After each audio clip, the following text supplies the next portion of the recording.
السلام عليكم ورحمة الله وبركاته. بسم الله الرحمن الرحيم. الحمد لله رب العالمين والصلاة والسلام على سيد المرسلين نبينا محمد وعلى آله وصحبه أجمعين. أما بعد، فأعوذ بالله من الشيطان الرجيم. بسم الله الرحمن الرحيم.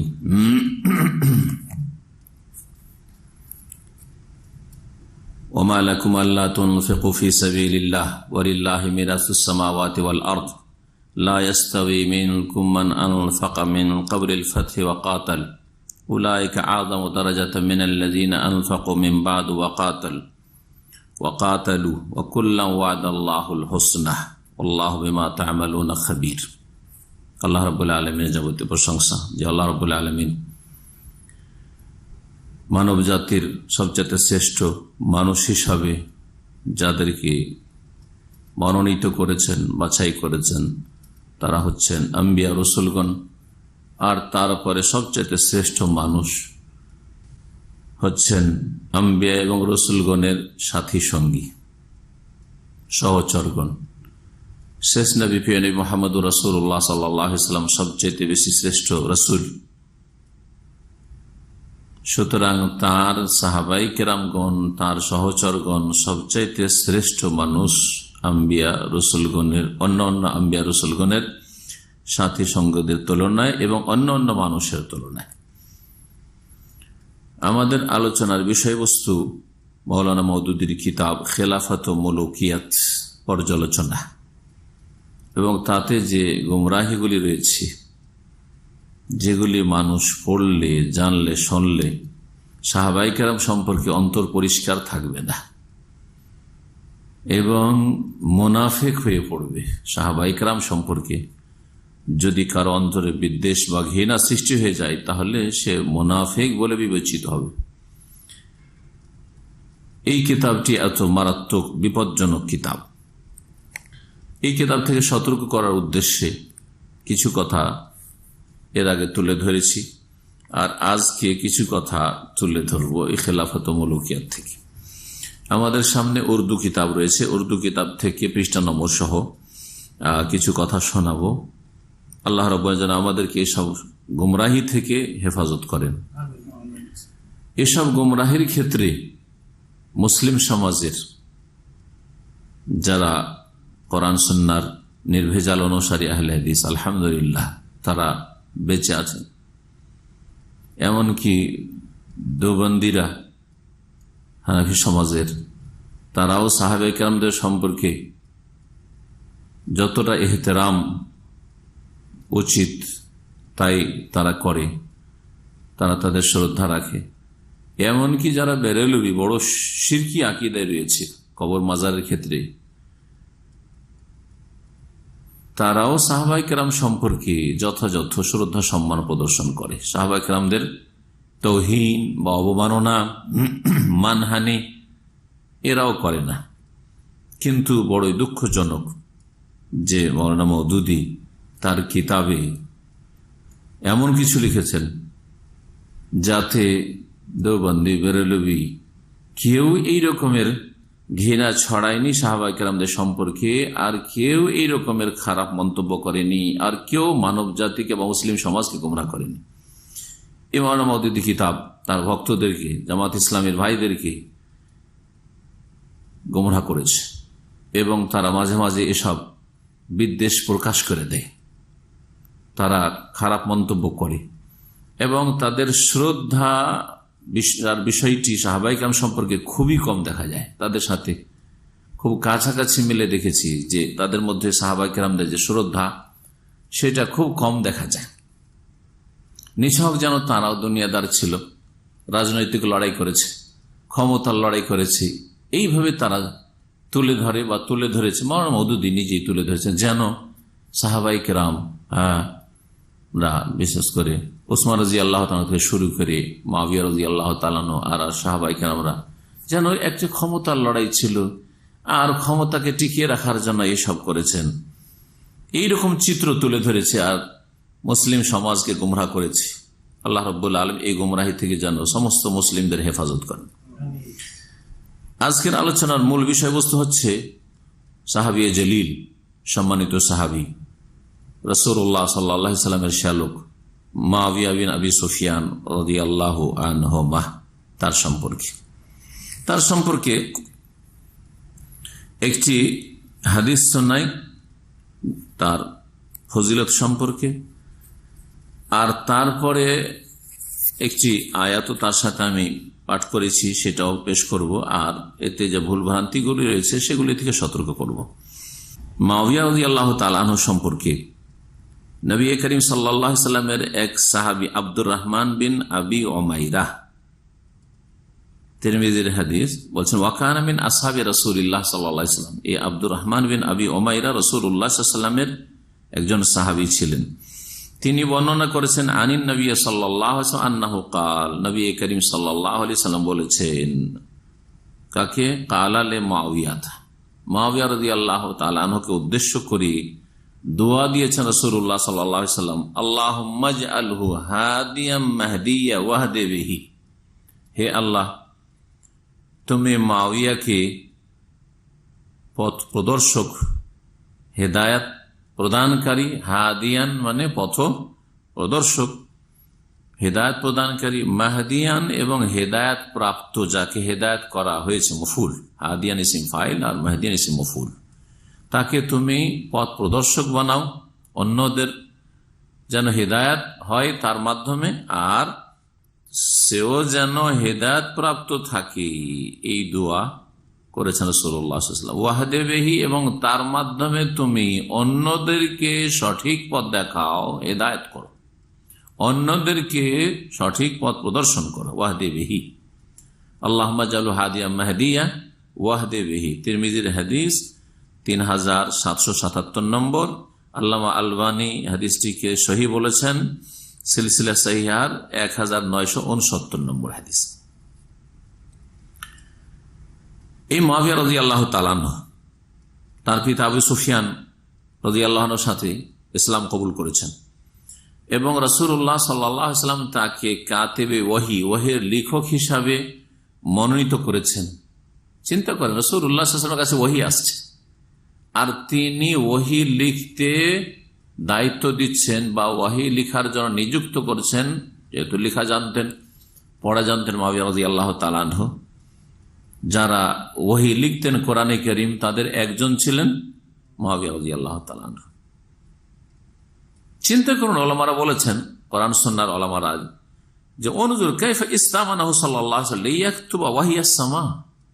চিন্তা করুন যে রাসূলুল্লাহ সাল্লাল্লাহু আলাইহি ওয়াসাল্লাম কিভাবে তাকে বিশ্বস্ত মনে করলেন, লিয়াকতুবা ওয়াহিয়াস সামা, আকাশের ওহী লিখার জন্য রাসূলুল্লাহ সাল্লাল্লাহু আলাইহি ওয়াসাল্লাম বিশ্বস্ত মনে করছেন।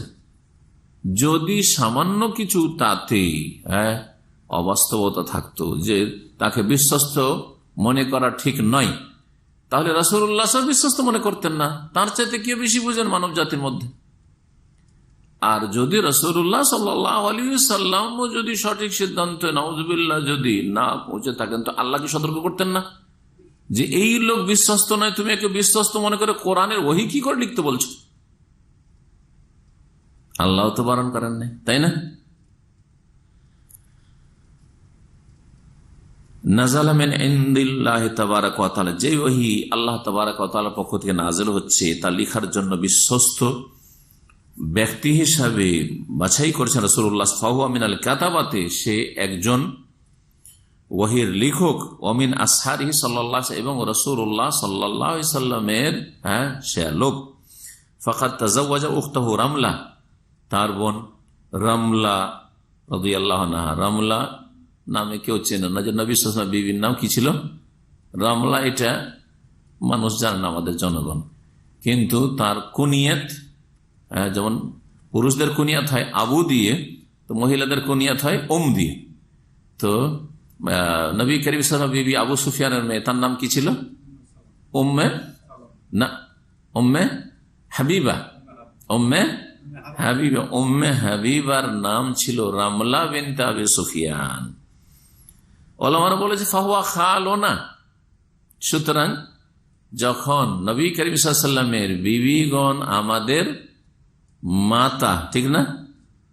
জি, উম্মুল মুমিনিন তিনি, যখন তিনি উম্মুল মুমিনিন তাহলে তার ভাই উম্মে হাবিবার ভাই আমাদেরকে মামা ফাহুয়া খালুনা, সুতরাং তিনি আমাদের মামা, উম্মতের মামা, খালুল উম্মা, মুসলিম উম্মার মামা হচ্ছেন কে? মুআবিয়া রাদিয়াল্লাহু আনহু। ওয়া খালুকুল্লি মুমিন, প্রত্যেক মুমিনের কিয়ামত পর্যন্ত যে কেউ মুমিন মুসলিম হয়ে আসবে এই উম্মতের প্রত্যেক মুমিনের মামা এই মুআবিয়া রাদিয়াল্লাহু ইলা আইয়ারসাল্লাহুল আরদা ওয়া মান আলাইহা, যতদিন পর্যন্ত পৃথিবী ধ্বংস না হবে একমাত্র আল্লাহ মালিক থাকবেন, আর কেউ পৃথিবী থাকবে না। এই হচ্ছে মুআবিয়া রাদিয়াল্লাহু আনহু সম্পর্কে সংক্ষিপ্ত কথা, তার পুরো জীবনী বলছি না। কোরআন কারীমের একটি আয়াত সূরা হাদীদ আয়াত নম্বর 10, সেটা শুনাই। আল্লাহ রাব্বুল আলামিন প্রথম উৎসাহিত করেছেন যে তোমরা আল্লাহর রাস্তায় কেন খরচ করবে না, কি হয়েছে তোমাদের? ওয়া মালাকুম আল্লা তুনফিকু ফি সাবিলিল্লাহ ওয়ালিল্লাহি মিরাসুস সামাওয়াতি ওয়াল, আকাশ জমিনের মালিক তো আল্লাহ রাব্বুল আলামিন। তারপরে মহান আল্লাহ বলছেন লা ইয়াস্তাউই মিনকুম মান আনফাকা মিন ক্বাবলিল ফাতহি ওয়া কাতাল, যারা মক্কা বিজয়ের পূর্বে আল্লাহর রাস্তায় খরচ করেছে তারা এবং অন্যরা যারা পরে খরচ করেছে, মক্কা বিজয়ের পরে ইসলাম গ্রহণ করেছে আর আল্লাহর রাস্তায় কি করেছে? ব্যয় করেছে, জি, জান মাল ব্যয় করেছে, তারা কি সমান হতে পারে? দুই দল সমান হতে পারে না।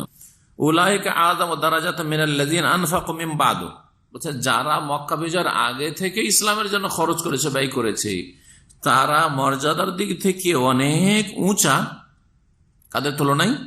মিনাল্লাযিনা আনফাকু বাদু, যারা পরে আল্লাহ রাস্তায় ব্যয় করেছে এবং তারা ওয়াকাতালু, সশস্ত্র জিহাদও করেছে নবী করিম সাল্লাল্লাহু আলাইহি ওয়াসাল্লামের সাথে থেকে। মক্কা বিজয়ের আগে করেছেন অনেক সাহাবায়ে কেরাম, অনেক সাহাবাকে মক্কা বিজয়ের পরে হুনাইনে শরীক হয়েছেন, হুনাইনের জিহাদে, তারপরে আপনার শরীক হয়েছেন কিসে? তায়েফের যুদ্ধে, এইসব জিহাদে শরীক হয়েছেন। তারপরে কি বলছেন এইটুকু আমি শুনাতে চাইছি। আল্লাহ বলছেন ওয়া কুল্লাহু ওয়াদাল্লাহুল হুসনা, আল্লাহ প্রত্যেকের সাথে জান্নাতের ওয়াদা করেছেন।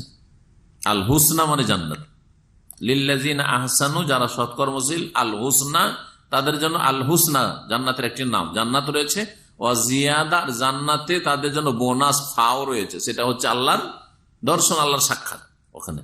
তো ওখানে হুসনা মানে জান্নাত, এখানেও ওয়াকুল্লাহু ওয়াদাল্লাহুল হুসনা, প্রত্যেকের সাথে, অর্থাৎ সাহাবায়ে কেরামদের প্রত্যেকের সাথে, যারা মক্কা বিজয়ের আগে ইসলাম গ্রহণ করেছে আর খরচ করেছে, জিহাদ করেছে, আর যারা মক্কা বিজয়ের পরে ইসলাম গ্রহণ করেছে আর খরচ করেছে, জিহাদ করেছে, সকলের সাথে আল্লাহ কিসের ওয়াদা করেছেন? জান্নাতের ওয়াদা করেছেন। তো মুআবিয়া রাদিয়াল্লাহু আনহু জান্নাতি কিনা? জি, এই আয়াত প্রমাণ করে। এবং এরকম যারাই মক্কা বিজয়ের পরে ইসলাম গ্রহণ করেছে তারা সকলেই জান্নাতি, ওয়া কুল্লাহু ওয়াদাল্লাহুল হুসনা। এখন খেলাফত মুলুকিয়াতে মুআবিয়া রাদিয়াল্লাহু আনহু সম্পর্কে যেসব জায়গায় বেয়াদবি করা হয়েছে এবং মিথ্যা, মওযু, জাল, যঈফ রিওয়ায়াতের উপর আস্থা করে সেসবকে এখানে তুলে ধরা হয়েছে আর তার উপর দোষ চাপানো হয়েছে, তার উপর অপবাদ দেওয়া হয়েছে এবং তার সম্পর্কে অবিচার করা হয়েছে, বাড়াবাড়ি করা হয়েছে এবং এইসব দিয়ে ঘৃণা ছড়ানো হয়েছে আর মানহানি করেছেন মাওলানা মওদুদী সাহাবী জলিল মুআবিয়া রাদিয়াল্লাহু তাআলা আনহু। পৃষ্ঠা নম্বর 90, পৃষ্ঠাগুলো প্রথম বলে দিই, অনেক জায়গায় বেয়াদবি রয়েছে, সবগুলি হয়তো আলোচনা করতে পারবো না, সেজন্য পৃষ্ঠা নম্বর 90, তারপরে 125, 126, 134, 148, 150, 153, 160, 163, 173, 164, 165, 174, 175, 176, 177, 178, 179, এতগুলি পৃষ্ঠাতে মুআবিয়া রাদিয়াল্লাহু আনহু সম্পর্কে এমন এমন কথা লিখেছেন মাওলানা মওদুদী যে সেগুলি কথা মুখে উচ্চারণ করা এবং মানুষের কাছে প্রকাশ করা, কারণ সেগুলি যদি বিশ্বাস করে নেই অথবা যদি একটু সন্দেহ হয়ে যায় হতে পারে এগুলো, তাহলে ঘৃণা জন্মে যাবে আর একজন মুসলিমের অন্তরে যদি সাহাবায়ে কেরাম সম্পর্কে ঘৃণা জন্মে যায়, সেটা সূরা হাশরের আয়াতের খেলাফ, এবং সেটা হচ্ছে মুনাফিকি। আল্লাহ দুয়া শিখিয়েছেন স্বয়ং 7 আসমানের উপর থেকে, লৌহে মাহফুজ থেকে, ওয়াল্লাযীনা জাউ মিন বা'দিহিম, যারা পরবর্তীতে আসবে, তারা আগের এই উম্মতের লোকদের জন্য, মোমেন মোমেনাতের জন্য দোয়া করবে। কি দোয়া? ইয়াকুলুনা, তারা বলবে রব্বানা ইগফির লানা, আল্লাহ আমাদেরকে ক্ষমা করে দাও, মাফ করে দাও। ওয়া লিইখওয়ানিনা আল্লাযীনা সাবাকুনা বিল ঈমান, আর আমাদের ওই সব ভাইদেরকে ক্ষমা করে দাও যারা আমাদের পূর্বে ঈমান নিয়ে চলে গেছে, ঈমানের সাথে চলে গেছে। ওয়ালা তাজাল ফি কুলুবিনা গিল, একটু ক্ষমা চাইলেন তাদের জন্য। তাদের দোষগুলি প্রচার করবেন, তাদের জন্য কি করবেন? আর তাদের দোষ তিলকে তাল করবেন বা মিথ্যা কথাকে ছড়াবেন, এটা আরো অপরাধ। ওয়ালা তাজাল ফি কুলুবিনা গিল্লান, আর আরেকটি দোয়া হচ্ছে যে আল্লাহ আমাদের অন্তরে কোন রকমের বিদ্বেষ, কালিমা, ঘৃণা রেখে দিও না। লিল্লাযিনা আমানু, মুমিনদের ক্ষেত্রে। আর প্রথম সারির মুমিন সাহাবায়ে কেরামগণ, মুহাজিরিন, আনসার। ওয়ালা তাজাল ফি কুলুবিনা গিল্লাল লিল্লাযিনা আমানু রব্বানা ইন্নাকা রাউফুর রাহিম। সাহাবায়ে কেরামের ফজিলত আর বলার প্রয়োজন নাই। এই সব জায়গাগুলোতে এমন এমন কথা বলেছে যে আল্লাহ হেফাজত করেন যারা দুনিয়াতে বেঁচে আছে তাদের এসব গুমরাহি থেকে, আর যারা এসব গুমরাহি নিয়ে দুনিয়া থেকে চলে গেছে, আল্লাহ রাব্বুল আলামিন যে তাদের সাথে কি মামলাত করবেন আল্লাহ ভালো জানেন। তবে তারা মুমিন মুসলিম হিসাবে তাদের মাগফিরাতেরই আশা রাখবো রাব্বুল আলামিনের কাছে। বলছেন পৃষ্ঠা 90 যে লোগों ने उनको मशवरा दिया, मुआविया रजी अल्लाह ताला के लोकेरा परामर्श दिल कि जिस तरह हजरत मुआविया लोगों को बेतहाशा इनामात और अतियत दे देकर अपना साथी बना रहे हैं, आप भी बैतुल माल का मुंह खोलें। এই পরামর্শটা আলী রাদিয়াল্লাহু তাআলা আনহুকে পরামর্শ দিল লোকেরা, খলিফা রাশেদ, চতুর্থ খলিফা, যে আপনি টাকা পয়সা খরচ করে আপনার পক্ষে কেন লোক তৈরি করেন না? যেমন মুআবিয়া রাদিয়াল্লাহু আনহু পয়সা খরচ করে করে নিজের পক্ষে লোক টানছে। তার মানে মুআবিয়া রাদিয়াল্লাহু আনহু পয়সা দিয়ে মানুষকে খরিদ করতেন। আর সাহাবায়ে কেরাম তাবেঈনরা এত দুর্বলী, মানে নাউজুবিল্লাহ, ছিলেন মওলানা মওদুদীর কাছে যে পয়সাতে বিক্রি হয়ে যেতেন। চিন্তা করেন আপনি সাহাবায়ে কেরামের কেমন তৌহিন আর কেমন অবমাননা আর কি ধরনের বেয়াদবি তাদের সামনে করছে। আপনি বাইতুল মাল কা মুখ খেলে, বাইতুল মালের টাকা, আপনার টাকা, বাইতুল মালের টাকা দেন আর এদেরকে খরিদ করেন। আর রুপিয়া বাহাকার আপনার হামি পয়দা করে, টাকা পয়সা দিয়ে আপনার সহযোগী, আপনার ভক্ত তৈরি করেন এদেরকে। मगर उन्होंने ये कहकर ऐसा करने से इनकार कर दिया। अली रजी अल्लाह ताला एक কথা বলে অস্বীকার করলেন कि क्या तुम चाहते हो कि मैं नारवा तरीकों से कामयाबी हासिल करूं, कि তোমরা চাইছো যে আমি অবৈধ পন্থায় আমি সফলতা লাভ করব, আমি শক্তিশালী হব। মুআবিয়া শক্তিশালী হয়ে যাচ্ছেন নাজায়েজ কাজ করে, আমি নাজায়েজ কাজ করব, এসব কথা আছে কোন কিতাবে? অবাক। শারহ নাহজুল বালাগা, নাহজুল বালাগা রাফেজি শিয়া লিখা কিতাব। এইগুলির রেফারেন্স দিয়ে যদি মওদুদী মুআবিয়া রাদিয়াল্লাহু আনহুর উপর যদি এত কাদা ছোড়েন আর এই রকমের যদি বেয়াদবি করেন আর জুলম করেন, বাড়াবাড়ি করেন, তো আল্লাহ জানে যে আল্লাহ রাব্বুল আলামিন কি করবেন। আল্লাহ আমাদের হেফাজত করে। 125 পৃষ্ঠা দেখি, বলছেন এখানে যে মুআবিয়া রাদিয়াল্লাহু তাআলা আনহু শাম দেশের গভর্নর ছিলেন। তো মুআবিয়া বিন সুফিয়ান গভর্নর হিসাবে উসমান রাদিয়াল্লাহু তাআলা রক্তের দাবি করা শুরু করলেন যে কিসাস নিতে হবে, এটা তার অধিকার না। তিনি আত্মীয় হিসাবে যদি বলতেন ঠিক ছিল, কিন্তু গভর্নর হিসাবে তার খলিফার কাছে এই দাবি করার কি অধিকার আছে? এসব বিচার করছেন, নিজে বিচারকে বলছেন মওদুদী। এ বলছেন যে यानी हजरत मुआविया का इससे बदरजहा ज्यादा गैर आईनी तर्ज अमल दूसरे फरीक यानी हजरत मुआविया का था। मुआविया रजी अल्लाह ताला अन्हु যে বেআইনি তার আদর্শ ছিল। जो माविया बिन सुफियान की हैसियत से नहीं, से माविया हिसाब नहीं जे আমি उस्मान रज़ी अल्लाह आत्मीय, बल्कि शाम के गवर्नर की हैसियत से खूने उस्मान का बदला लेने के लिए उठे। আমি গভর্নর শাম দেশের, সুতরাং উসমান রাদিয়াল্লাহু তাআলা আনহুর রক্তের প্রতিশোধ নেব, এর জন্য প্রতিবাদ তিনি জানালেন। মার্কাজি হুকুমত কি ইতাআত সে ইনকার কিয়া, আর সেন্ট্রাল গভর্নমেন্ট যেটাকে বলে মার্কাজি হুকুমত, অর্থাৎ আলী রাদিয়াল্লাহু তাআলা যিনি খলিফা, তার কাছে তার আনুগত্য করতে অস্বীকার করলেন, যে আমি আনুগত্য অতক্ষণ করব না যতক্ষণ উসমান রাদিয়াল্লাহু তাআলার রক্তের বদলা বা কেসাস না নেওয়া হচ্ছে। এই ঘটনা ঠিক যে তিনি বায়াত করতে চাননি, আগে আপনার সাথে আপনার ডানে বামে ঘোরাফেরা করছে এই খুনিরা, এদের ওপর কেসাসের বাস্তবায়ন করে এগুলোকে ধরুন আর কেসাস নেন, আর তারপরে আমি আনুগত্য করব। এটা ছিল মুআবিয়া রাদিয়াল্লাহু তাআলা আনহুর ইজতিহাদ। ওসমান আলী রাদিয়াল্লাহু তাআলা ইজতিহাদ কি ছিল, যে আমি এই খুনিদের কাছে নিজেই দুর্বল, আমি খুনিদেরকে ধরে যে কেসাসের বাস্তবায়ন করব, এদেরকে হত্যা করব, এই ক্ষমতা আমার নেই, তুমি শক্ত করো আমার হাতটা। যদি আমি এটা করতে যাই এই সময় এই পরিস্থিতিতে, তাহলে যেমন উসমান রাদিয়াল্লাহু তাআলাকে শহীদ করে দিয়েছে, আমাকেও মেরে দিবে। সুতরাং মুসলিম জাতির জন্য আরো বিপদ আসবে, জি, অশান্তি সৃষ্টি হবে। এটা ছিল উসমান কার ইজতিহাদ, আলী রাদিয়াল্লাহু তাআলা আনহুর ইজতিহাদ। ইজতিহাদ দুটোই কোরআন সুন্নাহ আলেমরা বলেছেন, কিন্তু ইজতিহাদে একজন ভুল করে থাকেন মুফতি, আর একজন মুসিব ঠিক করে থাকেন। আলী রাদিয়াল্লাহু তাআলার ইজতিহাদ ছিল ঠিক ইজতিহাদ, সুতরাং দ্বিগুণ সওয়াব পেয়েছেন। মুআবিয়া রাদিয়াল্লাহু তাআলা ইজতিহাদে তিনি ভুল করেছেন, এটা বলা যেতে পারে, এটাই ওলামারা বলেছেন। কিন্তু মাওলানা মওদুদী ইজতিহাদ মানতে রাজি না, তার নিয়তের আক্রমণ, ইজতিহাদ না। তার আসলে স্বপ্ন ছিল যে এইভাবে ক্ষমতা আমি দখল করব, এই সব কথা বলতে চেয়েছেন। खून उस्मान के मुतालबा का हक अव्वल तो हजरत माविया के वजह है, तो उस्मान के शरी वारिसों को पहुंचता है। उस्मान रक्तेर जो दाबी करते हैं तो সে চাচাতো ভাই বা দূরের আত্মীয়, সে কেন দাবি করবে? দাবি করবে কাছের লোক, মানে উসমান রাদিয়াল্লাহু তাআলার ছেলে মেয়েরা দাবি করবে।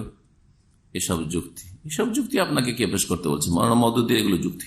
এখানে বলছেন আমর ইবনে আস রাদিয়াল্লাহু তাআলা আনহুর কথা, যিনি মুআবিয়া রাদিয়াল্লাহু তাআলার পক্ষে ছিলেন। জামালের যুদ্ধ হয়ে গেল, যেটা ছিল সাবাই মুনাফিকদের ষড়যন্ত্র, আর তাতে ক্ষয়ক্ষতি হলো এই মুসলিম উম্মার। আর তারপরে আলী রাদিয়াল্লাহু তাআলার শক্তি ক্ষমতা দুর্বল হয়ে গেল, এই কথা বলতে চাইছেন। বলছেন फिर हजरत अमर बिन आस के मशवरे से उन्होंने ये फैसला किया कि हजरत अली को खून उस्मान का जिम्मेदार करार देकर उनसे जंग की जाए। मुआविया রাদিয়াল্লাহু তাআলা আনহু আমর বিন আসের সাথে পরামর্শ করলেন জঙ্গে জামালের যুদ্ধের পরে, যে আলী রাদিয়াল্লাহু তাআলা আনহুকেই দোষী সাব্যস্ত করা হোক, যে সে নিজে উসমান রাদিয়াল্লাহু তাআলা আনহুর খুনের আসামি, ষড়যন্ত্র যেন করছে। दोनों हजरत को यकीन था कि जंग जमल के बाद अब हजरत अली की फौज पूरी तरह मुत्तहिद होकर उनके झंडे तले ना लड़ सकेगी। জামালের যুদ্ধের পরে ভালো তাদের বিশ্বাস ছিল যে আলী রাদিয়াল্লাহু তাআলা আনহুর সাথে যারা সেনাবাহিনী রয়েছে বা মুজাহিদিন রয়েছে, তারা আর লড়াই করতে পারবে না ওইভাবে মুআবিয়া রাদিয়াল্লাহু তাআলার বিরুদ্ধে। और न इराक उस दिल जमी के साथ उनकी हिमायत कर सकेगा। ইরাকের লোকেরা, ইরাকে যেহেতু রাজধানী নিয়ে চলে গেছে আলী রাদিয়াল্লাহু তাআলা, তারাও ওইভাবে সাথ দেবে না। जो अहले शाम में हजरत मुआविया के लिए पाई जाती थी, কিন্তু শাম দেশের লোকেরা মুআবিয়া রাদিয়াল্লাহু তাআলার চরম ভক্ত ছিল। इस दौरान में जबकि हजरत मुआविया टाल मटोल कर रहे थे, সেই জন্য আল বাহানা अनुगत्य करছেন। हजरत जरीर बिन अब्दुल्लाह ने दमिश्क में शाम के बाअसर लोगों से मुलाकातें करके उनको यकीन दिला कि खून उस्मान का जिम्मेदारी से हजरत अली का कोई ताल्लुक नहीं है। जरीर बिन अब्दुल्लाह রাদিয়াল্লাহু তাআলা সাহাবী সম্পর্কে বলছেন যে দমিশ্ক में शाम के बाअसर लोगों से मुलाकात करके, শাম দেশে বড় বড় যারা গণ্যমান্য লোক তাদের সাথে সাক্ষাৎ করে এই কথা তাদেরকে বোঝাবার চেষ্টা করলেন যে খুনে উসমান কি জিম্মেদারি সে হযরত আলী কা কোই তাল্লুক নেই, আলী রাদিয়াল্লাহু তাআলা কেন খুন করবে, বরং তিনি তো দুই ছেলেকে হাসান হোসেনকে পাহারা দেওয়ার জন্য উসমান রাদিয়াল্লাহু তাআলার কাছে পাঠিয়েছেন। হযরত মুআবিয়া কো ইসসে তশবিশ লাহিক হুই, যখন জারির বিন আব্দুল্লাহ আলী রাদিয়াল্লাহু পক্ষ থেকে লোকজনকে বোঝাচ্ছিলেন যে না, বিষয়টা এরকম নয় যে আলী রাদিয়াল্লাহু তাআলা উসমানের খুনের সাথে অভিযুক্ত নন, তো এই সময় মুআবিয়া রাদিয়াল্লাহু তাআলা আনহু বিচলিত হইল যে আমি যে টার্গেট বানাচ্ছি যে আলীকে দোষী সাব্যস্ত করব, সেটাতে তো আমি সফল হতে পারছি না। দেখছেন যেন রাজনীতি, আজকালকার এই রাজনীতি, নোংরা রাজনীতি চলছে। और उन्होंने एक साहब को इस काम पर मामूर किया कि वे कुछ गवाह ऐसे तैयार करें जो अहले शाम के सामने ये शहादत दे दे कि हजरत अली ही हजरत उस्मान के कत्ल के जिम्मेदार। তখন মুআবিয়া রাদিয়াল্লাহু তাআলা আনহু একজন লোককে, জনৈক ব্যক্তিকে এই দায়িত্ব দিল যে কিছু সাক্ষী তুমি তৈরি করো, জাল সাক্ষী, নাউযুবিল্লাহ, সাক্ষী তৈরি করো। এই সাক্ষীরা কি করবে? जो अहले शाम के सामने ये शहादत दे दे, शामबासीर काछे साक्षी दिबे तारा जे हजरत अली रजी अल्लाह ने हजरत उस्मान के कत्ल के जिम्मेदार हैं। आली रजी अल्लाह ताला अन्हु होच्छे उस्मान रजी अल्लाह ताआला खूनेर मूल होता है। चुनांचे वो साहब 5 गवाह तैयार करके ले आए, 5 जन साक्षी तैरी कर निये आसलो और उन्होंने लोगों के सामने ये शहादत दी, ये 5 जन से साक्षी दिल कि हजरत अली रजी अल्लाह अन्हु ने हजरत उस्मान को कत्ल किया है, আলী রাদিয়াল্লাহু তাআলা ওসমান রাদিয়াল্লাহু তাআলাকে খুন করেছে।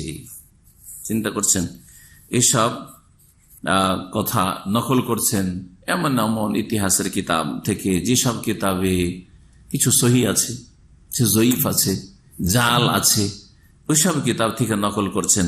আর নকল করে মুসলিম সমাজে এমন ভাবে গোমরাহি ছড়াচ্ছেন যে যেন এগুলো একেবারে সত্য কথা। যখন মানুষের অন্তরে ফাটল সৃষ্টি হয়ে যায় আর আপোষে কলহ সৃষ্টি হয়, তখন ছোট দোষকে বড় দোষ করে তুলে ধরা হয়। আর তারপর এই ক্ষেত্রে মূল ইন্ধন জগিয়েছে শিয়া রাফেজিরা। এমন এমন জাল রিওয়ায়াত গড়েছে, হয়তো সূত্র, ভালো ভালো সূত্র, ভালো ভালো বিশ্বস্ত লোকের নাম দিয়ে এমন এমন কেসা বয়ান করেছে যাতে করে উসমান রাদিয়াল্লাহু তাআলা আনহুকে না কি বলছি আলী মুআবিয়া রাদিয়াল্লাহু তাআলা আনহুকে কি করা যায়, দোষী সাব্যস্ত করা যায়। মুআবিয়া রাদিয়াল্লাহু এত অপরাধী যে তিনি একজনকে দায়িত্ব দিলেন যে জাল সাক্ষী তুমি তৈরি করো 5 জনের, তারা সাক্ষী দিবে যে উসমান রাদিয়াল্লাহু তাআলা আনহুর খুনি হচ্ছে আলী রাদিয়াল্লাহু তাআলা। এসব কথা মাওলানা মওদুদী লিখেছেন পৃষ্ঠা নম্বর 134-35। এই 148 পৃষ্ঠাতে রয়েছে যে মুআবিয়া রাদিয়াল্লাহু তাআলা আনহুর যখন শেষ সময়ের দিক আসলো, তখন তিনি চিন্তা করলেন যে আমার পরে কে খলিফা হবে। তখন নিজের ছেলেকে স্থলাভিষিক্ত নায়েব বা ওলি আহাদ নিযুক্ত করলেন, তার নাম নিযুক্ত করে দিলেন যে আমার পরে খলিফা হবে কে, ইয়াজিদ। এই বিষয়টি তুলে ধরেছেন। আর এই বিষয় তুলে কি কিসসা বয়ান করেছেন শোনেন। যে এতদিন চলে আসছিল খেলাফত আলা মিনহাজি নবুয়া, মানে নবীদের তরিকার খেলাফত চলে আসছিল, যে যোগ্য ব্যক্তিকে বাছাই করতে হবে, এইরকম তরিকা চলে আসছিল। আর নিজের বংশে হইতে হবে এইরকমটা নয়। কিন্তু তারপরে বলছেন যে হযরত মুআবিয়া রাদিয়াল্লাহু তাআলা সম্পর্কে হচ্ছে, लेकिन अपने बेटे यजीद की वली अहदी के लिए खौफ व तमा के जराये से बायत लेकर उन्होंने इस इम्कान का भी खात्मा कर दिया। নিজের ছেলে ইয়াজিদের জন্য জীবদ্দশায় বায়াত লওয়া শুরু করলেন বিভিন্ন শহরে শহরে, হয় ভয় দেখিয়ে যে আমার ছেলেকে খলিফা মানো, বায়াত করো, আর না হলে তোমাদের এই ক্ষতি হবে, আর না হলে লোভ লালসা দিক দিয়ে, লোভ লালসা টোপ দিয়ে, এইরকম করে অন্য সম্ভাবনা আর কেউ যেন খলিফা না হইতে পারে, একেবারে এই রাস্তা দিলেন বন্ধ করে। ইস তজবিজ কি ইবতিদা হযরত মুগীরা বিন শুবা কি তরফ সে হুই। এই ইয়াজিদ যে খলিফা হলেন এটা শুরু হলো কি করে, বলছে মুগীরা বিন শুবা। এখন মুগীরা বিন শুবাও এনিও বড় দোষী, রাফেজি শিয়াদের কাছে বড় দোষী, আর মাওলানা মওদুদী একজন ওই শিয়াপন্থী এবং শিঈউন ইয়াতাসাত্তার বিসুন্নাহ, যেমন তার সম্পর্কে বলেছেন একজন বড় আলেম যে সে একজন শিয়া ছিল কিন্তু সে মুখোশধারী ছিল সুন্নিদের। এই প্রস্তাব কে পেশ করলো যে আপনি ছেলেকে খলিফা বানান, মুগীরা বিন শুবা। हजरत मुआविया उन्हें कूफा की गवर्नर से माजूल करने का इरादा रखते थे।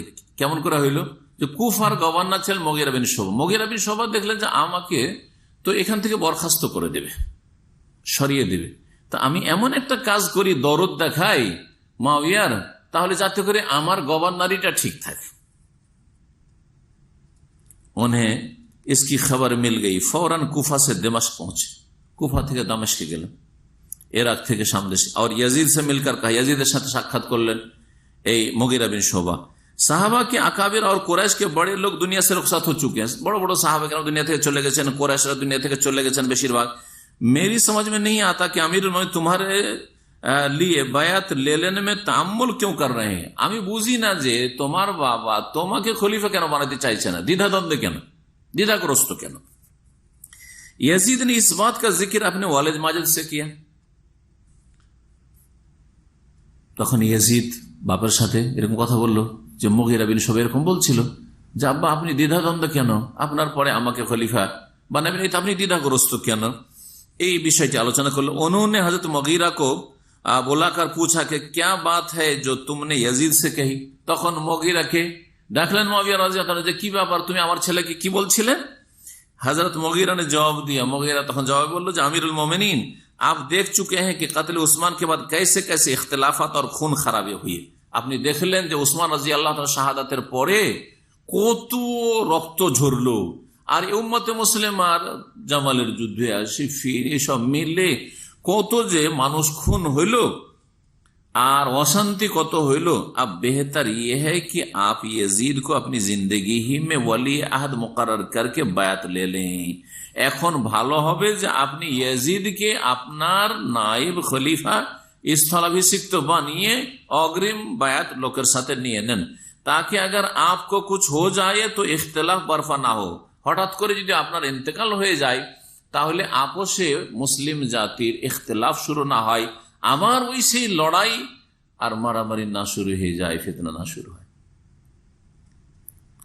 তো এইভাবে ইয়াজিদকে খলিফার জন্য বায়াত যে বদ্দশাই নিলেন, এসব কথা বর্ণনা করে মানুষের মধ্যে ঘৃণা ছড়ানো হচ্ছে।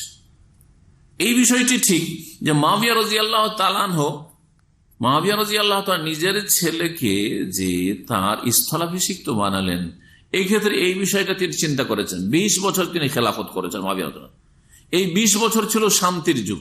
তার আগে উসমান রাদিয়াল্লাহু তাআলা শহীদ হওয়ার পর থেকে যে প্রায় কাছাকাছি 5 বছর, 4.5 বছর আলী রাদিয়াল্লাহু তাআলা আর 6 মাস হাসান রাদিয়াল্লাহু আনহু, এই সময়টি যে অশান্তি আর মারামারি আর কত যে রক্ত ঝরলো মুসলিম সমাজের, আর বিশেষ করে অনেক সাহাবায়ে কেরামদের, তাবেঈনদের, এইসব যেন আগামীতে না হয়, হওয়ার আশঙ্কা যদি অন্য কাউকে দিয়ে বিশ্বাস তিনি করতে পারছিলেন না, এই বিষয়টা ঠিক আছে। কিন্তু এটা তুলে ধরে যেন দোষারোপ করা যে হে মুআবিয়া আপনি আপনার ছেলেকে কেন খলিফা বানালেন। নবী করিম সাল্লাল্লাহু আলাইহি ওয়াসাল্লাম বলেছেন যে আমার উম্মতে খেলাফত আলা মিনহাজুন নবুওয়াত 30 বছর থাকবে, সুম্মা ইয়াকুনু মুলকান, তারপরে রাজত্ব থাকবে। তো নবী করিম সাল্লাল্লাহু আলাইহি ওয়াসাল্লাম রাজত্বের কথা বলেছেন, আর রাজত্ব হবে, আর শরীয়তে খেলাফত আলা মিনহাজুন নবুওয়াত যদি খেলাফত চলে সবচেয়ে ভালো। কিন্তু খেলাফত ছাড়াও বলা হয়েছে যে মুআবিয়া রাদিয়াল্লাহু তাআলা আনহুর যে রাজত্বের জামানাটা সেটা সবচেয়ে ভালো জামানা, আর তিনি চাইছিলেন যে এরপরে যেন আবার অশান্তি না শুরু হয়ে যায়, সেই জন্য তিনি ছেলেকে তার স্থলাভিষিক্ত নিযুক্ত করেছেন। কিন্তু এমন ভাবে তুলে ধরেছেন যেন এতে মুআবিয়া রাদিয়াল্লাহু তাআলা আনহু বড় দোষী, আর তার সম্পর্কে মানুষের মধ্যে যেন ঘৃণা ছড়ায়।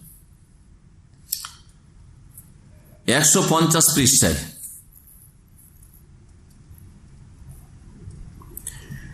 বলছেন জিয়াদ কি অফাত 53 হিজরি।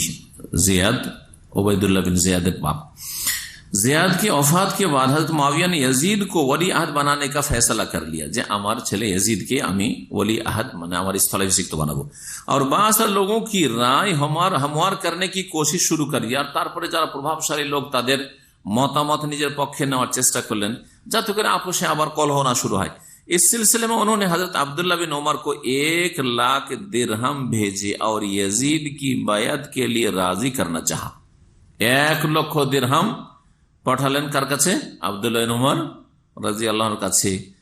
और यजीद की बैयत के लिए राजी करना चाहिए, যে यजीদের बैयत নিচ্ছি আমার পরে খলিফা হবে, আপনি এতে রাজি হয়ে যান। তখন বেঁচে ছিলেন উমর রাদিয়াল্লাহু আনহুর ছেলে প্রখ্যাত সাহাবী আব্দুল্লাহ বিন উমর রাদিয়াল্লাহু আনহু। उन्होंने कहा अच्छा ये रुपया इस मकसद के लिए भेजा गया है तो फिर तो मेरा दिन मेरे लिए बड़ा ही सस्ता हो गया।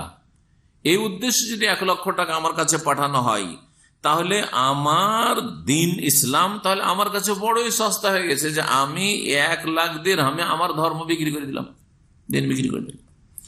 ये कहकर उन्होंने रुपया लेने से इनकार कर दिया। এই বলে তিনি এই উপঢৌকন নিতে অস্বীকার করলেন। বলতে চাইছেন মুআবিয়া রাদিয়াল্লাহু আনহু মানুষকে টাকা দিয়ে দিয়ে খরিদ করেছেন আর আব্দুল্লাহ বিন উমরকে খরিদ করার চেষ্টা করেছেন।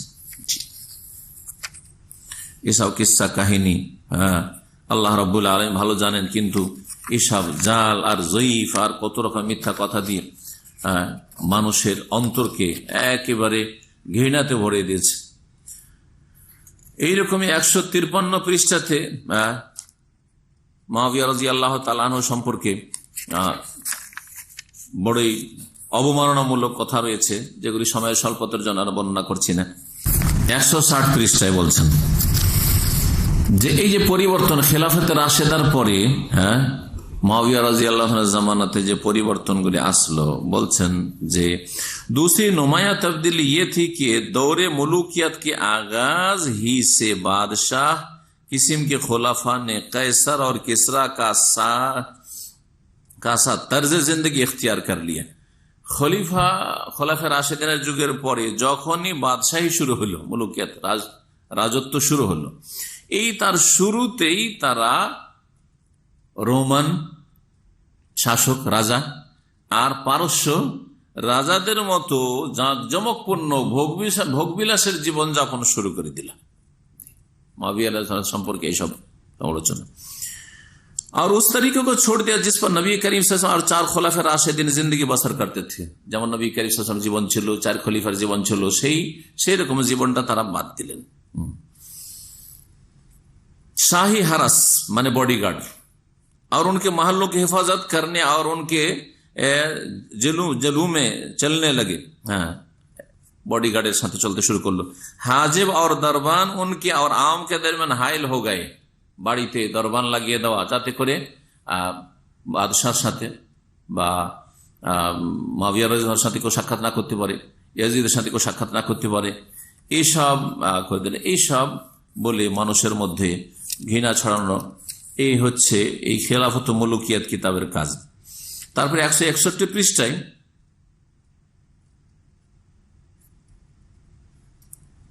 বলছেন लेकिन मुलूकियत का दौर शुरू होते ही इस नमूने को छोड़कर रोम और ईरान के बादशाहों का नमूना इख्तियार कर लिया गया और इस तब्दीली का इब्तिदा हजरत मुआविया के जमाने में हो चुकी थी। मुआविया जमानातेই এরকম ভোগবিলাসী জীবন শুরু হয়ে গেছে। बाद में ये बराबर बढ़ती ही चलेगी, তারপরে এই ভোগবিলাসী জীবন আর বৃদ্ধি পেতেই থাকলো। এইসব হচ্ছে সমালোচনা আর মানহানিকর কথা মওদুদির মুআবিয়া রাদিয়াল্লাহু তাআলা আনহু সম্পর্কে। 173 বলছেন যে যখন রাজতন্ত্র শুরু হলো মুআবিয়া রাদিয়াল্লাহু জামানায়, मगर जब मुलूकियत का दौर शुरू आया तो बादशाहों ने अपने मफाद, अपनी सियासी अगराद और खुसूसन अपनी हुकूमत के क़याम व बका के मामले में शरीयत की आयत की हुई किसी पाबंदी को तोड़ डालने और उसकी बांधी हुई किसी हद को फाँद जाने में ताअम्मुल ना किया। রাজতন্ত্রের যুগ যখন আসলো তখন নিজের ফায়দা লুটার জন্য, তারপর নিজের রাজনৈতিক উদ্দেশ্য হাসিল করার জন্য আর নিজের গদিকে मजबूत करार जन्नो शरीयत की आयद की हुई किसी पाबंदी को तोड़ डालने और उसकी बांधी हुई किसी हद को फांद जानने में कोई तामुल ना किया। शरीयतेर विधि विधान और सीमाना ये सब पार करार क्षेत्रे कोनो रकमेर कोनो परवा करलेन ना, बेपरवा हुए जा इच्छा ताई तारा करलेन। नौजुबिल्लाह। बोलते अगरचे उनके अहद में भी ममलकत का कानून इस्लामी कानून ही रहा, যদিও देशेर आईन कानून छिलो इस्लामी कानून छिलो, किताबुल्लाह सुन्नत रसूलुल्लाह की आईनी हैसियत का उनमें से किसी ने कभी इनकार नहीं किया, ता अस्वीकार करेনি যে কোরআন সুন্নাহ আমরা মানি না, কিন্তু এগুলি বেপরোয়া হয়ে তারা লঙ্ঘন করেছে। নাউযুবিল্লাহ। लेकिन उन बादशाहों की सियासत दीन के ताबे ना थी। রাজাদের राजनीति दीनेर आवताभुक्त ছিল না। उसके तकाजे वो हर जायज और नाजायज तरीके से पूरा करते थे। जायज होकर नाजायज सब किसी करतो जा स्वार्थे হইতো। और इस मामले में हलाल और हराम की तमीज रवा ना रखते थे। हलाल हराम कोनो पार्थक्य ছিল না। मुख्तलिफ खुलाफाए बनी उमैया के अहद में कानून की पाबंदी का क्या हाल रहा, इसे हम आगे के सतुर में बयान करते हैं। বিভিন্ন রাজাদের যুগে আইন কানুনের অবস্থা কি ছিল আমি বর্ণনা করব। তারপর বলছেন हजरत माविया के अहद में, माविया और जुगेर अवस्था बोलছে ये पॉलिसी हजरत माविया की अहद ही से शुरू हो गई थी। আইন কানুন মানা মানি নাই, নিজের রাজনৈতিক উদ্দেশ্যের জন্য যে কোনো কাজ করো আর শরীয়তের বিধিবিধান লঙ্ঘন করো, এটা শুরু হয়েছে মাবিয়া রাদিয়াল্লাহু তাআলা আনহুর যুগ থেকে। সব কথা 174 পৃষ্ঠায় बोलते और एक और निहायत मकरूह बिदअत हज़रत माविया के अहद में शुरू हुई। घृणित एक बिदअत शुरू करा ही छिलो माविया रज़ियल्लाहु अन्हु আমলে कि वो खुद और उनके हुक्म से उनके तमाम गवर्नर खुतबों में बरसर मिंबर हजरत अली रज़ियल्लाहु अन्हु पर सब व शत्म की बोछाड़ करते थे। नाउजुबिल्लाह। बोलছে स्वयं নিজে মাविया এবং তার প্রত্যেক গভর্নর जुमार खुतबाई ईदर खुतबाई मेम्बारे चेपे आली রাদিয়াল্লাহু তাআলা আনহু के गालमन्द करत। सब कथा शियादेर জালিয়াতি, শিয়াদের মিথ্যাচার, শিয়াদের বানাওটি, যাদের ধর্মই মিথ্যার উপর নির্ভরশীল। हत्ता के मस्जिद नबवी मिंबर रसूल पर आईन रौज़ा नबवी के सामने हुजूर सल्लल्लाहु अलैहि वसल्लम के महबूब तरीन अजीज को गालियां दी जाती थी। नौजुबिल्लाह। मस्जिद नबवीर मेम्बारेও नबी करीम सल्लल्लाहु अलैहि वसल्लम प्रियजन आली রাদিয়াল্লাহু তাআলা के गालमन्द करा হইতো। और अली রাদিয়াল্লাহু अन्हु की औलाद और उनके करीब तरीन रिश्तेदार अपने कानों से गालियां सुनते थे। निजे गालगुली तारा শুনত। আছে এমন এমন কিতাবে, যেসব কিতাবে বহু জাল কথা, তারিখে তাবারি, ইবনুল আসির, এসব কিতাবের হাওয়ালা দিয়ে কিতাবে থাকলে হইলে উঠিয়ে মৌলানা মওদুদি এসব লিখে দিয়েছে। চিন্তা করেন যদি এই ঘটনা বিশ্বাস করেন নাই কেউ যে খুতবাতে জুমার ঈদের খুতবাতে আলী রাদিয়াল্লাহু তাআলাকে গাল দেওয়া হইতো, যেগুলো শিয়াদের মিথ্যার ছড়াছড়ি, তাহলে মুসলিমদের অন্তর অবস্থাটা কি হবে? ওয়ালা তাজাল ফি কুলুবিনা গিল্লান থাকবে যে আল্লাহ আমাদের অন্তরে ঘৃণা রাখিও না, বিদ্বেষ রাখিও না, থাকবে না বিদ্বেষে ভরপুর হয়ে যাবে। এ কথাই আমি শুরুতে এই কিতাব নিয়ে আলোচনা করতে বলেছি যে নাউজুবিল্লাহ, এই কিতাব কেউ যদি পড়ে আর বিশ্বাস করে নাই, আধা বিশ্বাস করে নাই, হতে পারেও যদি হয়ে যায়, তাহলে সেই ব্যক্তি সহি সালামত ঈমান নিয়ে বেরিয়ে আসতে পারবে না, মুনাফিকও বেরিয়ে আসবে। সাহাবায়ে কেরাম সম্পর্কে যারা বিদ্বেষ রাখে তারা হচ্ছে মুনাফিক, কপট।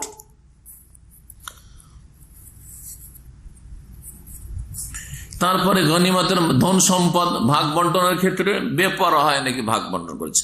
माल गनीमत की तकसीम के मामले में 174 पृष्ठ, माल गनीमत की तकसीम के मामले में भी हजरत मुआविया ने किताबुल्लाह और सुन्नत रसूलुल्लाह के सरी अहकाम की खिलाफ वर्जी की। কোরআন সুন্নাহর विधि विधानेर प्रकाश्य विरोधिता करेছেন। नाउजुबिल्लाह। किताब सुन्नत के रूह से पूरे माल गनीमत का 5वां हिस्सा बैतुल माल में दाखिल होना चाहिए, 5 भाग बैतुल माल आसमान, और बाकी 4 हिस्से उस फौज में तकसीम किए जाने चाहिए जो लड़ाई में शरीक हुई हो। लेकिन हजरत मुआविया ने हुक्म दिया कि माल गनीमत में से चांदी सोना उनके लिए अलग निकाल लिया जाए। सोना स्वर्ण चांदी আমার জন্য থাকবে।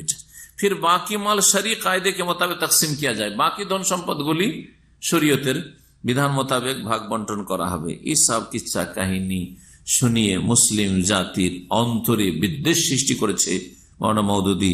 আল্লাহ রাব্বুল আলামিন যে কি মামলা করবেন আল্লাহ ভালো জানেন।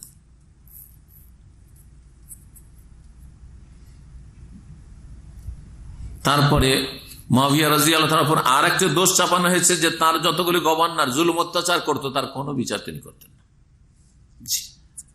ফুল স্বাধীনতা দিয়ে দিয়েছিলেন। এই 175 পৃষ্ঠা এইসব কথা রয়েছে। এই ধরনের কথা আরো অনেক রয়েছে। আল্লাহ রাব্বুল আলামিন এসব থেকে হেফাজত বলছেন, হযরত মুআবিয়া ने अपने गवर्नरों को कानून से बालातर करार दिया। মুআবিয়া রাদিয়াল্লাহু তার গভর্নর যারা ছিল তাদেরকে বলেন যে তোমরা আইনের আওতাভুক্ত না, মানে তোমাদের উপর কোনো বিচার চলবে না। এটা তো কোনো কাফের দেশে শুনেছি, নেপালের রাজতন্ত্রে শুনেছি যে সেখানে রাজ পরিবারের সদস্যদের কোনো বিচার হবে না, ওরা আদালতের বিচার আওতাভুক্ত না। আলহামদুলিল্লাহ সৌদি আরবে তো নাই। সৌদি আরবে তো রয়্যাল ফ্যামিলির লোককে কেসাসে হত্যা করা হয়েছে, আপনারা জানেন গত বছরের ঘটনা বা তার আগের বছরের ঘটনা জানেন। আর মুআবিয়া রাদিয়াল্লাহু জামানার উপর এই মিথ্যা তোহমত অপবাদ লাগানো হচ্ছে যে তার গভর্নররা আইনের ঊর্ধ্বে ছিল। এসব কথা একমাত্র শিয়া রাফেজি বলতে পারে। उनका गवर्नर अब्दुल्ला बिन अमर बिन गैलान एक मरतबा बसरे में मेंबर पर खुतबा दे रहा था। एक शख्स ने दौरान खुतबा में उसको कंकर मार दिया। उस पर अब्दुल्ला ने उस शख्स को गिरफ्तार कराया और उसका हाथ कटवा दिया। এসব কিস্সা কাহিনী আল্লাহ আলম যদি হয়েও থাকে ব্যক্তি পর্যায়ে তাহলে জুলম অত্যাচার হয়েছে, কিন্তু এইসব কথা তুলে ধরা যেসব হয়েছে হয়নি আল্লাহ আলম, আর যদি হয়ে থাকে তাহলে যে জুলুম করেছে সে এগুলির জন্য আল্লাহর কাছে যা পর পেয়ে গেছে আফজা ইলা মা কাদ্দাম, কিন্তু এগুলো কথা আবার তুলে ধরে মুসলিমদেরকে গোমরাহ করা। এইরকম 176 পৃষ্ঠায় এই ধরনের কিস্সা কাহিনী বর্ণনা করে বিদ্বেষ ছড়ানো হয়েছে।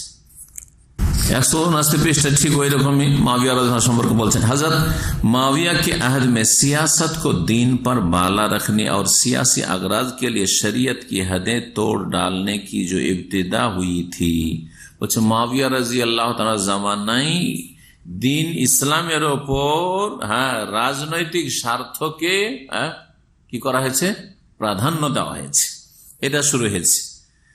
এবং শরীয়তের যে সীমারেখা রয়েছে সেটা লঙ্ঘন করা হয়েছে, এটা শুরু হয়েছে।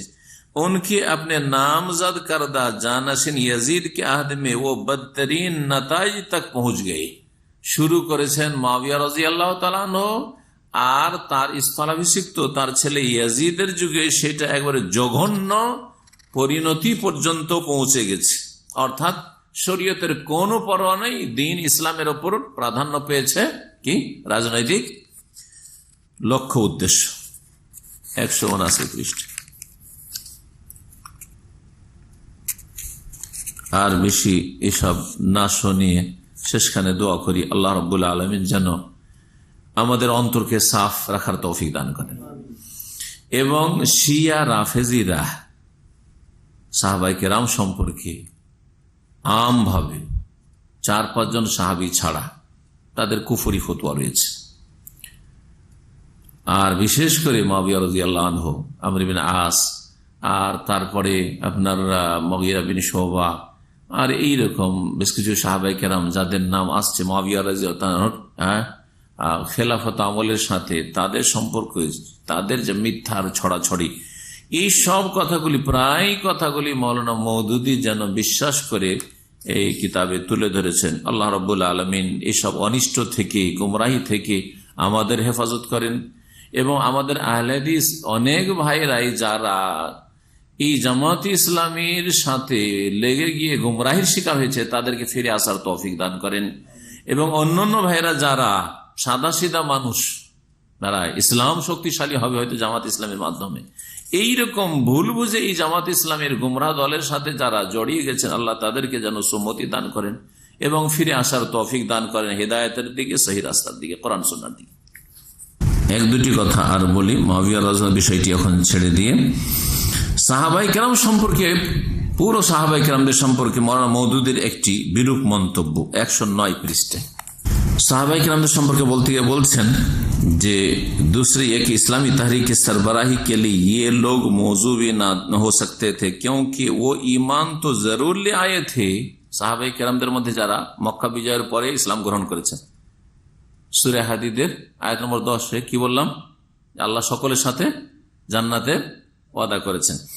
আর বলছেন যে এরা যারা পরে মুসলমান হয়েছে, বলছে যে এরা ইসলাম তো গ্রহণ করেছে, मगर नबी करीम सल्लल्लाहु अलैहि वसल्लम की सोहबत व तरबियत से उनको इतना फायदा उठाने का मौका नहीं मिला था। नबी करीम सल्लल्लाहु अलैहि वसल्लमेর সংসর্গ থেকে সেই রকমের প্রশিক্ষণ নেওয়ার আর উপকৃত হওয়ার সুযোগ সুবিধা হয়নি कि उनके जहन और सीरत व किरदार की पूरी कल्बे माहियत हो जाती, যে তাদের অবস্থা পরিবর্তন হইতো, তাদের জীবনে বিপ্লব ঘটতো। এই বলে সাহাবায়ে কেরাম বলতে চাইছেন যে তারা দ্রুত দুনিয়াদারিতে মেতে উঠেছেন। নাউযুবিল্লাহ। এইরকমই 110 পৃষ্ঠায় একজন সাহাবী হাকাম ইবনে আবিল আস, আমর ইবনে আল আস, এই হাকাম ইবনে আবিল আস আর একজন সাহাবী, এর সম্পর্কে এরকম অবমাননা করেছেন যা এখানে মাওলানা মওদুদ উল্লেখ করেছেন, যাকে সব কথা আর বেশি না তুললে আমার মনে হয় এখানে শেষ করে দেওয়া হল। আল্লাহ রাব্বুল আলামিন সব থেকে হেফাজত করেন আর আমাদেরকে সমস্ত গুমরাহিতে বেঁচে থাকার তৌফিক দান করেন। আল্লাহ রাব্বুল আলামিন এইসব কিতাবের শার থেকে, অনিষ্ট থেকে মুসলিম জাতিকে বাঁচিয়ে রাখেন এবং এইসব কিতাবকে জ্বালিয়ে দেওয়া আর মুসলিম সমাজে থেকে সরিয়ে দেওয়া, মুসলিমদের ঘর থেকে এগুলোকে পুড়িয়ে জ্বালিয়ে শেষ করে দেওয়া, এটা একটি ফরজ কাজ। আর এই জন্যই এই কিতাব আরব দেশগুলিতে, বিশেষ করে সৌদি আরবে নিষেধ আছে। সৌদি আরবে এই কিতাব নিয়ে আসা নিষেধ রয়েছে, খেলাফত ও মুলুকিয়াত। আল্লাহ রাব্বুল যেন এইসব শার থেকে বাঁচিয়ে রাখেন। ওয়া সাল্লাল্লাহু আলা মুহাম্মদ ওয়া আলা আলিহি ওয়া সাহবিহি।